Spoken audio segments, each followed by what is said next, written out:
ব্রাহ্মণ সমাজ থেকে, পুরোহিত সমাজ থেকে দুইজন ব্যক্তিবর্গ আলোচনা রেখেছেন।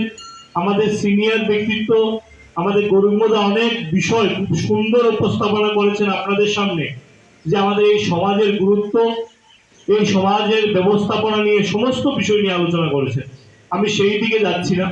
আমি আজকের যুগের সাথে, আজকের প্রত্যেক দিনের সাথে সেই ব্রাহ্মণ সমাজের গুরুত্ব, ব্রাহ্মণ সমাজের যে সম্মাননা, সেটা নিয়ে আমি দুই চার কথা আপনাদের সামনে বলার সাহস করছে না, তারপর আমি বলছি সেই দুই চার কথা।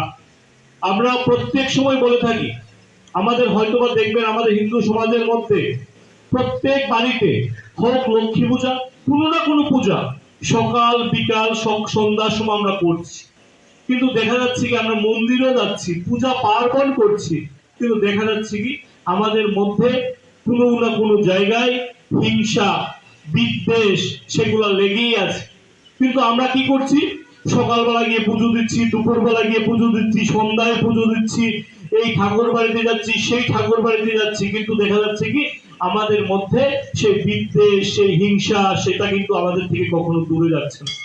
আমি এখানে এই সমাজ ব্যবস্থার যারা আমার কথা শুনছেন, আমি প্রত্যেককে বলতে চাই, আমাদের মনের মধ্যে যদি যতক্ষণ অব্দি প্রেম ভাব আসবে, আমাদের মনের মধ্যে যতক্ষণ অব্দি হিংসা ভাব দূর হবে, ততক্ষণ পর্যন্ত যদি আমরা সারা দিন রাত 24 ঘন্টা পুজো দেই, তাহলে কিন্তু ভগবান আমাদের সাথে থাকবে না বা আমাদের আশীর্বাদও করবে না।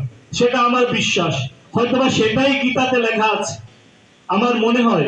এবং আমি এই এলাকার যারা পুরোহিতগণ, ব্রাহ্মণগণ যারা আছে, যাদের সম্মাননার ব্যবস্থা করছে, আমি প্রত্যেকের মাধ্যমে বলতে চাই, আজকের যুগের সাথে, আজকে থেকে যখন আমরা ছোটবেলা থেকে যখন আমরা পড়াশোনা করতাম, তখন আমরা বলতাম কি যে যদি মিথ্যা কথা বলি তখন নাকি পাপ হয়, কিন্তু আজকের দিনে দেখা যাচ্ছে কি আর সত্য কথা না বললে পাপ হয়, মানে যেটা মিথ্যা কথা বললে পাপ হয়, কিন্তু আজকের দিনে দেখা যাচ্ছে কি মিথ্যার পর মিথ্যা, মিথ্যার পর মিথ্যা, সেটাই চলছে। তো আমি আজকের যারা এখানে গুরুজনরা যারা আছেন, আপনারা প্রত্যেকটা বাড়ির সাথে আপনাদের সম্পর্ক আছে। এই এলাকার মধ্যে যত হিন্দু সমাজের যত বাড়িঘর আছে, প্রত্যেকটা বাড়িঘরের সাথে আপনাদের সম্পর্ক কিন্তু নিবিড় সম্পর্ক।